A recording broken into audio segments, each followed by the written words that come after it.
जय श्री कृष्णा वैष्णव। श्रीनाथ जी डायरीज़ के एक और वीडियो में आपका स्वागत है। मैं मेघ सोनी पुष्टि श्रृंगार से, और आज हम बैठे हैं श्रीनाथ जी मंदिर के पंड्या जी के साथ।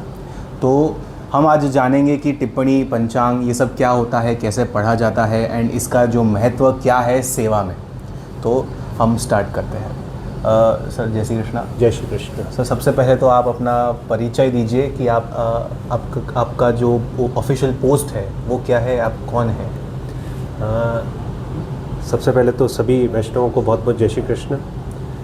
तिलकायत महाराज श्री की आज्ञा से कुछ चीज़ें विशेष रूप से आप श्री के द्वारा हमको प्रदान की गई, और उस मामले में मेरा परिवार बहुत सौभाग्यशाली है जो जब से श्री जी पधारे मेवाड़ में और ब्रज से लेके हम अभी तक उनके साथ हैं, तो हमारा कार्य मुख्यतः ज्योतिष संबंधी जितना भी मंदिर में कार्य रहता है वो सारा कार्य किया जाता है। ओके। अब आपके द्वारा एक प्रश्न अभी बताया गया वैष्णवों को, वही मैं चीज़ बता रहा हूँ आपको। तिलकायत महाराज श्री की आज्ञा से दो चीज़ें प्रकाशित होती हैं। एक होता है जिसे हम कहते हैं श्रीनाथ पंचांग, ओके, और एक होती है उत्सव की टिप्पणी। ओके। अगर अपन इसको सीधी भाषा में कहें तो पंचांग के अंदर मुख्यतः 5 चीज़ें होती हैं: तिथि, वार, नक्षत्र, योग, करण और चंद्र। ये सारी चीज़ें आपको पंचांग में देखने मिलती, पर हर जने को पंचांग की इतनी जानकारी नहीं होती देखने की, क्योंकि उससे मुहूर्त देखा जाता है, चंद्रमा देखा जाता है। तो इसके लिए तात्कालिक तिलकायत महाराज श्री ने एक नई चीज़ का वो किया जिसमें शॉर्ट रूप से ये सारी चीज़ें विद्यमान होती हैं। ये कहलाती है टिप्पणी। इसमें सिर्फ जितने श्रीजी और पुष्टि मार्ग के अंदर, वल्लभ संप्रदाय के अंदर जो जो प्रमुख उत्सव हैं उन सब का इसके अंदर समावेश किया जाता है। ओके जी। ओके। सो पंचांग में डे टू डे क्या पोजीशंस है? चंद्रमा की, सूर्य की, नक्षत्र की, क्योंकि चंद्रमा के 27 नक्षत्र होते हैं। हाँ। उसी तरीके से सूर्य के भी 27 नक्षत्र होते हैं। अब आपने सुना होगा मकर संक्रांति है। हाँ। मकर संक्रांति यानी जब सूर्य मकर राशि में आता है तब वो मकर संक्रांति कहते हैं। अभी आया आपने सतवा आरोप आया ठाकुर जी को। हाँ। वो थी मेष संक्रांति। अच्छा। तो संक्रांति यानी जो एक एक महीने के अंदर सूर्य के उसमें आती है, वो राशियों पे होती है। राशियाँ 12 होती हैं, उसी तरीके से संक्रांति भी 12 होती है, और वो मास के अनुसार बदलती रहती है। ओके। तो एक बार ये खोल के मैं देख सकता हूँ? जी।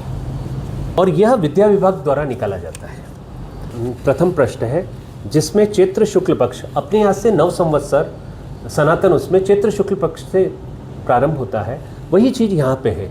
और अंतिम पत्ता है वो है चैत्र कृष्ण पक्ष।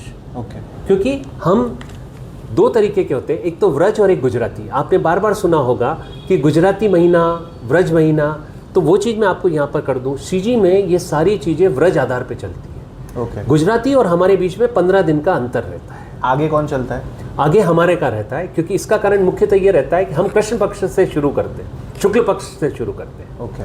और आप लोग कृष्ण पक्ष से उस चीज़ को, हमारे यहाँ पर पूर्णिमा से अंत होता है कोई भी चीज़ का, पूर्णिमांत कहलाते हैं। ओके। जैसे कि हम शुरुआत के 15 दिन है, हाँ। तो ये लास्ट के दिन जो आएगा वो चैत्र शुक्ल पूर्णिमा आएगी। अच्छा।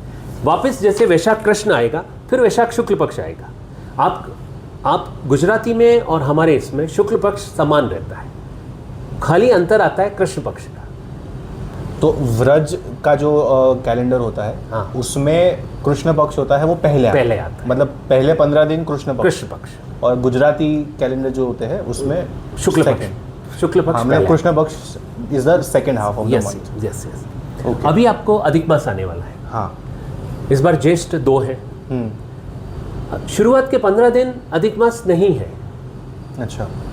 बीच में से प्रारंभ होता है ज्येष्ठ शुक्ल पक्ष, प्रतिपदा से अधिक शुरू होगा और अमावस्या को ज्येष्ठ अधिक खत्म होगा। वापस फिर जो शुक्ल पक्ष आएगा वो शुद्ध होगा। ओके। यानी कि ऐसा नहीं होता है कि एक मास पूरा हो गया फिर द्वितीय मास लगता है वो अधिक होता है, नहीं। फर्स्ट 15 दिन शुद्ध होते हैं, फिर 30 दिन अधिक के होते हैं, फिर लास्ट के 15 दिन शुद्ध होते हैं। इस तरीके से ये पूरा ज्येष्ठ मास चलेगा। बराबर। तो अधिक मास पे हम आते हैं। तो सबसे पहले तो आपने ये बताया कि टिप्पणी जो होती है वो एक डाइल्यूटेड या फिर एक कंसाइज फॉर्म और कोई भी भगवत वैष्णव को देखने में आसानी रहे कि आज प्रतिपदा है, आज कौन सा उत्सव है, आज द्वितीया है, आज कौन सा उत्सव है। अब मुख्यतः मैं यहाँ पर भी आपको बताना चाहूँगा, श्रीजी में जितने भी उत्सव हैं वो तिथि प्रधान होते हैं या नक्षत्र प्रधान होते हैं, इस तरीके से उसकी प्रधानता देखी जाती है। मुख्यतः जो हमारे यहाँ नक्षत्र प्रधान होते हैं, जैसे ज्येष्ठा नक्षत्र के समय ही ज्येष्ठी की पूर्णिमा के दिन अपन ज्येष्ठाभिषेक करते हैं। विशेष करके जब डोल का होता है तो उत्तरा फाल्गुनी नक्षत्र जब प्रधान होता है तब अपन उत्तरा फाल्गुनी नक्षत्र में डोल करते हैं। तो इसी तरह बहुत सारे नक्षत्र ऐसे हैं जो प्रधान रहते हैं, उसी पे उत्सव को मनाया जाता है। ओके जी। सो जो भी वैष्णव, ऐसे कई सारे वैष्णव हैं जिनको समझ नहीं आता कि हम रोज़ सेवा तो करें बट किस प्रकार, आज श्रृंगार, वस्त्र, भोग क्या आरोग है, तो उसके लिए सल्यूशन होता है कि टिप्पणी आप अपने पास रखिए। अब क्या हर घर की टिप्पणी अलग होती है? बहुत मुख्यतः तिलकायत महाराज श्री की आज्ञा से विद्या विभाग जब जो टिप्पणी प्रकाशित करता है वही हमारे श्री जी की ऑथेंटिक टिप्पणी होती है। ओके। वो गणितकर्ता, दो तीन गणितकर्ता उसको चेक करते हैं, उसके बाद तिलकायत महाराज श्री की आज्ञा होती है, उसके बाद वो चीज़ प्रकाशित होती है। ओके। हमारे यहाँ पर तिथि को, उदयात तिथि को ग्राही किया जाता है। जो तिथि सूर्योदय के समय प्राप्त होती है उस तिथि को ही हम दिन भर उस तिथि का पालन करते हैं। मतलब कई तिथि ऐसी होती है जो दिन में चेंज, जैसे आपने कितनी बार देखा होगा कि एकादशी पूरा सब लोग अलग दिन बना रहे हैं, सीजी में एकादशी अलग मनाते हैं। हाँ। तो कितनी बार हमको सुनने में मिलता है 3 लोग से मथुरा न्यारी। तो इसी तरीके से वो कहते हैं 3 लोग से नाथद्वारा न्यारा। सब जगह के उत्सव हो जाते हैं तब हमारे यहाँ का उत्सव प्रारंभ होता है। नहीं, हमारे यहाँ पर ये जो परंपरा तिलकायत महाराज श्री की आज्ञा से जो चल रही है वही परंपरा का निर्वहन होता है। जो तिथि उदयात समय प्राप्त है उस तिथि के आधार पर ही हम सारा निर्णय देते हैं। और ये सारे निर्णय हमको बैठ के आप श्री को बताने पड़ते हैं, तब उसके ऊपर सारा सॉल्यूशन होता है। उसके बाद ये सारा। और एक मेरा सवाल ये है कि हाउ एक्यूरेट मतलब आर दीज तिथि, मतलब आप कह रहे हैं कि सूर्योदय के समय जो तिथि है वही मान्य कहलाती है, बट ये तो 1 साल पहले से सारे प्रकाशित हो जाते हैं। तो सूर्योदय का जो समय है जी, वो आप हाउ एक्यूरेटली आप प्रेडिक्ट करते हैं? वो ये पूरा गणित है। हाँ। और ये गणित ऐसा, आज मैं आपको बहुत बड़ी बात ये बता रहा हूँ कि आने वाले 100 वर्षों का हमारे पास सूर्योदय मौजूद है, सूर्योदय और सूर्यास्त। ये गणित आज की नहीं है, ये वैदिक गणित है और सनातन समय से चली आ रही है। अच्छा। और आपने पहले, चलो आज क्लॉक आई है, पहले आपके पास सूर्य घड़ी हुआ करती थी। आज भी आप श्री के यहाँ मोती महल में 2 ऐसी घड़ी विराजमान है जो अद्भुत है। एक वो घड़ी है जो घंटा घर है, जिसका पेंडुलम ठेठ नीचे जमीन के अंदर से चलता है, और एक जस्ट उसके पास में सूर्य घड़ी, क्योंकि प्राचीन समय में घड़ी का मूलतः आधार सूर्य हुआ करता था, तो वो सूर्य घड़ी के आधार पे ही सारी चीज़ें होती। अब मैं आपको एक चीज़ जो बताना चाहता हूँ, 4 डिग्री के एंगल पे सभी जगह चेंजेस आते हैं। ये है एक ज्योग्राफिकल वे। अपन इंडियन स्टैंडर्ड टाइम से चलते हैं, जो बनारस वाराणसी से ये अपन को प्राप्त है। परंतु उससे 4-4 डिग्री का जब अंतर आता है तो जो सूर्योदय हमको यहाँ पर मिलता है, ये पूरी गणित उसी के आधार पे पंचांग तैयार किया जाता है। अब कहीं पर भी, जैसे इस बार ग्रहण के समय में भी बहुत दुविधाएं रही, कितने ही वल्लभ कुल से भी और वैष्णवों के भी हमारे पास फोन आए कि हमारे यहाँ पे ग्रहण नहीं दिख रहा है तो हम माने या नहीं माने। तब उस समय एक स्पष्ट एडवाइजरी तिलकायत महाराज की तरफ जारी की गई कि जिसके यहाँ पर यह ग्रहण दिख रहा है उसको ही इसका पालन करना है। परंतु अगर आपके यहाँ पे वो सूर्यास्त, जब सूर्यास्त हुआ उस समय ग्रहण नहीं है, तो आपको उसका पालन नहीं करना है। तो ये सारी चीज़ें सूर्योदय और सूर्यास्त से चलती है।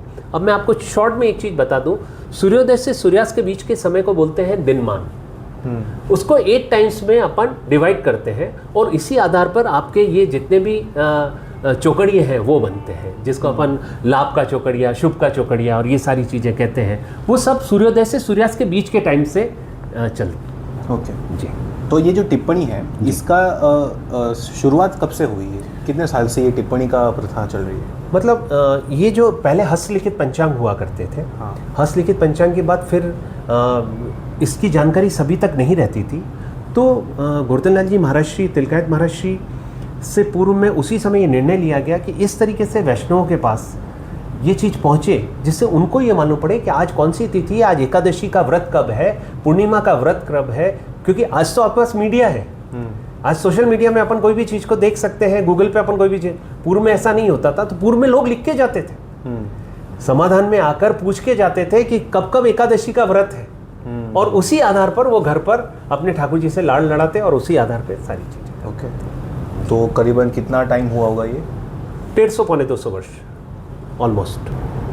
जो नेक्स्ट क्वेश्चन है हमारा कि ये जो श्राद्ध पक्ष होता है, अधिक मास होता है, ग्रहण होता है, जी। तो इसका निर्णय जो होता है वो किस प्रकार लिया जाता है? जी, मैं आपको बता दूं, श्राद्ध पक्ष का निर्णय तिथि आधारित होता है। जिस समय व्यक्ति गया होता है, यानी कि जिस समय उसको गोलोकवास होता है साल भर में कभी भी, उसी तिथि को, क्योंकि 15 दिन का श्राद्ध पक्ष होता है।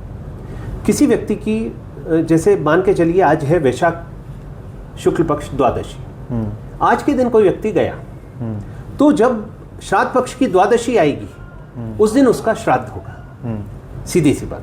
परंतु ये मध्याह्न के समय मिलनी चाहिए, वह तिथि मध्याह्न के समय मिलेगी तो उस दिन उसका श्राद्ध होगा। पर अगर वो मध्याह्न के समय त्रयोदशी आ गई तो यानी उसको एक दिन पहले उसका श्राद्ध करना पड़ेगा। ये सारे नियम श्राद्ध के जो चलते हैं वो तिथि आधारित होते हैं। अब रही बात अधिक मास, अधिक मास आपको मालूम है कि हर तीसरे साल आपको अधिक मास मिलता है, क्योंकि ये जो लीप ईयर होता है वो चीज़ आपको उसमें कैलकुलेट होती है। और इसका आप वैदिक गणित से भी देख लें और उससे भी देख लें, जो अपना तिथि का क्षय और घटत जो बढ़त जो होती है उसी आधार पे एक मास तैयार होता है, जिसको स्वयं विष्णु ने उसको पुरुषोत्तम मास नाम अपना दिया, अपना नाम दिया उसको, क्योंकि उस समय जो कार्य किए जाते हैं, उस समय जो दान पुण्य किए जाते हैं, उसका महत्व बहुत ज़्यादा होता है। और उसके गणित में आपको सीधी सी बात है, इसमें कोई भी शुभ कार्य नहीं होते, ये माना जाता है अधिक मास में, क्योंकि वह मास सिर्फ दान पुण्य और जप आदि के लिए महत्वपूर्ण होता है।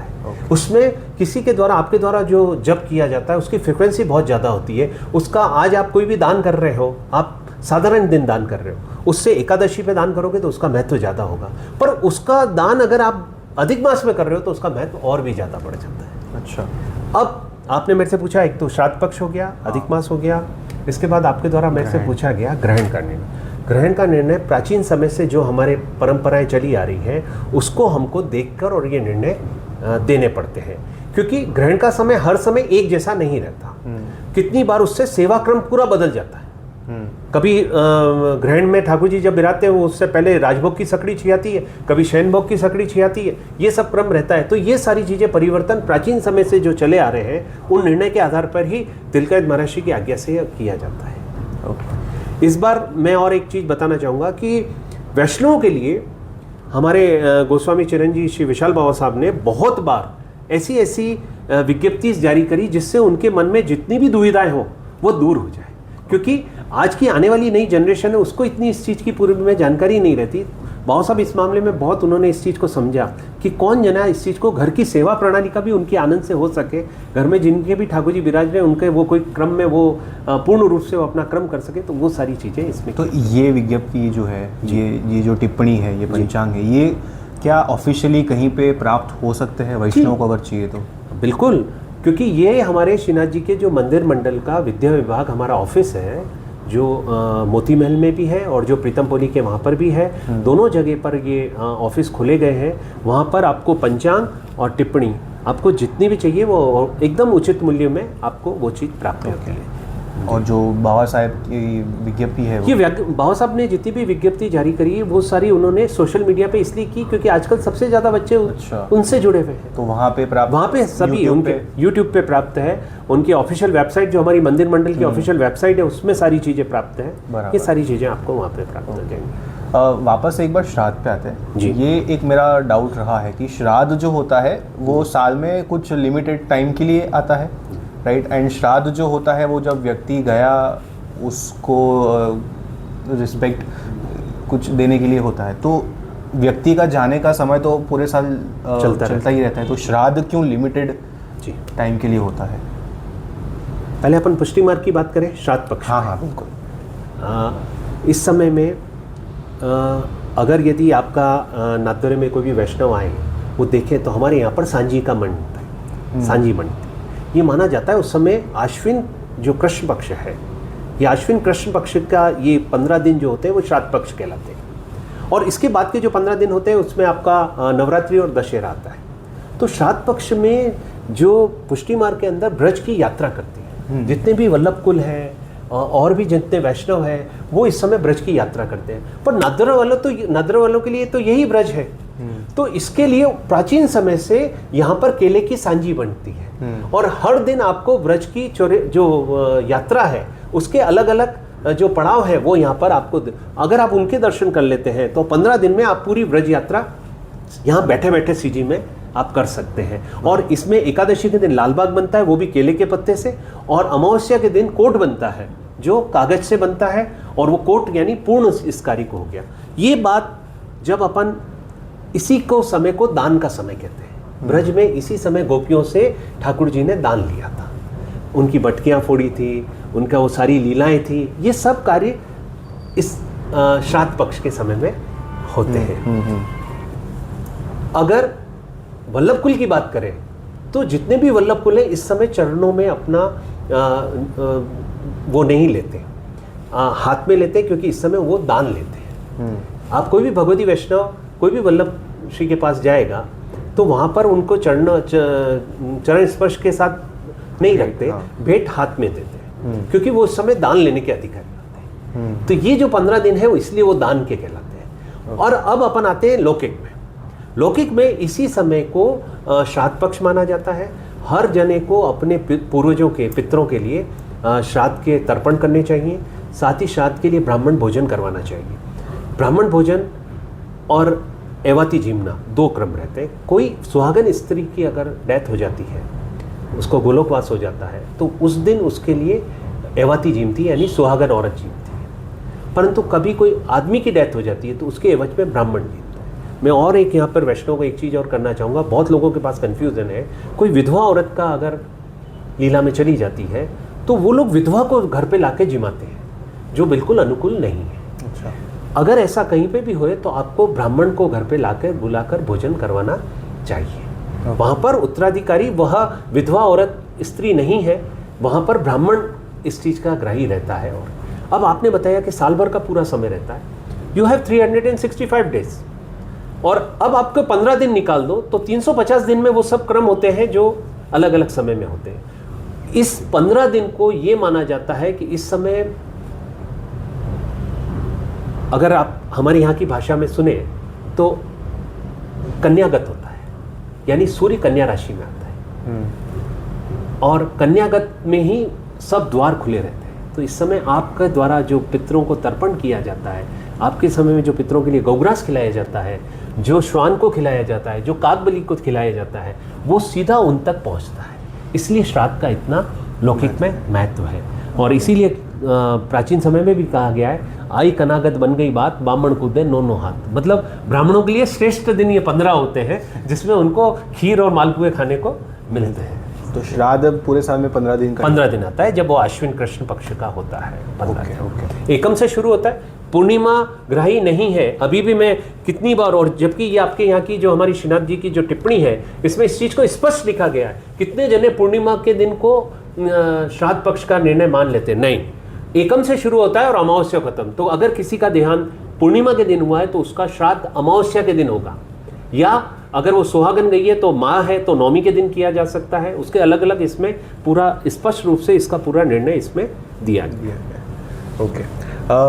दान का काफ़ी महत्व आपने बताया है। जी। तो वो एक तो श्राद्ध में हम करते हैं, अधिक मास में भी करते हैं, तो और कौन से ऐसे पुष्टि मार्ग में साल भर के दिन होते हैं जहाँ पे दान का अधिक महत्व रहता है? जी, मैं आपको बताऊं, ऐसी जो तिथि है जो प्राचीन समय से चली आ रही है, जैसे अक्षय नवमी, वो आती है कार्तिक में, कार्तिक शुक्ल, उसमें कुष्मांड दान किया जाता है, यानी कि भूरा कोला, भूरा पैठा। अक्षय तृतीया जो अभी गई, इसमें दान किया जाता है, और इसमें मुख्यतः दान किसका किया जाता है? जल का, क्योंकि अब आपकी गर्मी प्रारंभ होने वाली है। तो आप जिस भी ब्राह्मण को मटकी, जल, पंखा, आम ये सब देंगे तो उससे घर में उसके शीतलता रहेगी, वो शीतलता रहेगी तो वो आपको भी प्रदान करेगी। ओके। तो इस तरीके से जो ऐसी तिथि है जो प्राचीन समय से चली आ रही है, जैसे संक्रांत है, संक्रांत पे दान पुण्य का विशेष महत्व रहता है, ग्रहण के समय में दान पुण्य का विशेष महत्व रहता है। फिर आपका अधिक मास आ गया, उसके बाद आपका कार्तिक मास, कार्तिक मास के अंदर दीप का जलाने का विशेष महत्व है। दीपक ज्योति, मतलब जितना कार्तिक महीने में दीप को जलाने का महत्व है उतना और किसी मास में नहीं है। और उस समय जो आपका कार्य किया जाता है, उस समय जो भी आपके द्वारा दान पुण्य और कार्तिक मास में किया जाता है वो श्रेष्ठ में से। ओके। लास्ट क्वेश्चन है, आई थिंक ये आपने आंसर कर दिया है, पर मैं फिर भी एक बार पूछ लेता हूँ आपको जी। कि मर्यादा मार्ग और पुष्टि मार्ग जी में कई बार उत्सवों का डिफरेंस आता है। जी, बिल्कुल, है ना? बिल्कुल। तो जैसे कि धुलेटी है, इस बार धुलेटी और डोलोत्सव शायद अलग दिन पे थे, तो वो क्यों होता है? देखिए, मर्यादा मार्ग में जो भी उनका निर्णय उनके गुरु और जो उनकी जो भी वो लोग लेते हैं, हमारे यहाँ पुष्टि मार्ग के जितने भी निर्णय होते हैं वो उद्यात तिथि को ग्राही मान के करते हैं। अगर वो सुबह के समय में वो तिथि प्राप्त हो रही है तो उसी को हम उस तिथि के दिन ही उस उत्सव का अंगीकार करते हैं। अब अपन रामनवमी की बात करें, ज़्यादा दूर नहीं, अभी जो रामनवमी गई, पूरे भारत ने 26 तारीख के दिन रामनवमी मनाई, जबकि श्रीजी में ये रामनवमी 27 को थी। इसका कारण यही था क्योंकि रामनवमी हमको सुबह के समय, सूर्योदय के समय प्राप्त थी और अच्छी घड़ी तक प्राप्त थी, इसलिए हमने उस दिन रामनवमी का जयंती बनाई। क्योंकि अपने यहाँ पे 4 जयंती का विशेष महत्व है पुष्टि मार्ग में। श्री कृष्ण जन्माष्टमी, श्री रामनवमी, आपके नरसिंह जयंती और इसके बाद वामन द्वादशी। ये 4 जयंती का प्रमुख रहता है। ये चारों जयंती उदया तिथि पे ही ग्राही मानी जाती है। कृष्णावतार का जन्म मध्य रात्रि में हुआ 12 बजे। रामावतार का जन्म मध्याह्न के समय में हुआ 12 बजे। नरसिंह अवतार का जन्म सायकाल के समय में हुआ, जब वेला ऐसी थी जब न तो सूर्य उदय था न सूर्य अस्त था, वो जो मध्याह्न का वेला थी उस समय हुआ। और वामन द्वादशी के दिन, जब द्वादशी अपन को पूर्ण रूप से प्राप्त होती है, उस दिन अपन वामन द्वादशी मनाते हैं। तो ये 4 जयंती का विशेष महत्व है। और अपने यहाँ पे जितने भी उत्सव हैं वो तिथि प्रधान है। एकमात्र होली का एक ऐसी चीज़ है जो भद्रा से नहीं होनी चाहिए। भद्रा एक तिथि होती है जो ग्रसित करती है उस तिथि को। संस्कृत में कहा गया है भद्रायाम द्वेन कर्तव्यम। भद्रा में 2 कार्य कभी नहीं करने चाहिए, एक तो होली प्रदीपन और एक रक्षाबंधनम। राखी भी कभी भी भद्रा के समय में नहीं बांधनी चाहिए। इसीलिए जो श्रीजी में जब भी रक्षाबंधन होता है वो भद्रा रहित समय में किया जाता है। जरूरी नहीं है कि हमेशा श्रृंगार के समय भी ठाकुर जी राखी बांधे। अगर सुबह भद्रा होगी तो राखी उत्थापन के समय बंधेगी। और अगर यदि उत्थापन शाम का समय है और उस समय भद्रा है तो सुबह आपको बन जाएगी। इसी प्रकार होली का क्रम रहता है। होली जब जल रही है या होली का डंडारोपण हो रहा है, उस समय वो पर्व काल भद्रा रहित होना चाहिए, उस समय भद्रा नहीं होनी चाहिए। ठीक है, I think we are done. Thank you so much for your time. And यदि किसी को और सवाल हो तो क्या ऐसे ही कोई सोशल मीडिया पे आपको रीच आउट कर सके, ऐसा कोई आपका पेज है?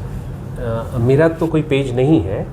परंतु अगर यदि आपको कोई भी इस तरीके का है तो आप विद्या विभाग जो हमारा मंदिर मंडल का पूरा है उसमें आप कोई भी लेटर डिस्पैच करें, आपको उसका पूर्ण जवाब मिलेगा। हाँ, और साथ ही हमारे महाराष्ट्र के द्वारा एक वेबसाइट भी जारी की गई है। उस वेबसाइट में आप कोई भी तरीके के प्रश्न हो, और हम खुद चाहते हैं कि आने वाली जो जनरेशन है वो इस चीज़ को समझे, और उनको कोई भी अगर किसी भी तरीके की मन में दुविधा रहे, आप जरूर हमारे उस वेबसाइट को वो करें, उस पर आपको जरूर आंसर मिलेगा। बिल्कुल जी। और यदि आपको टिप्पणी चाहिए, पंचांग चाहिए, तो आप विद्या विभाग या फिर प्रीतम पोली के पास कहीं पे आप पूछ-परछ करेंगे तो आपको अवश्य मिल जाएगा। इससे आपको आपकी जो सेवा प्रणालिका है वो फॉलो करने में बेटर हेल्प मिलेगी। Thank you so much once again. अगली बार मिलेंगे, तब तक के लिए जय श्री कृष्ण। जय श्री कृष्ण।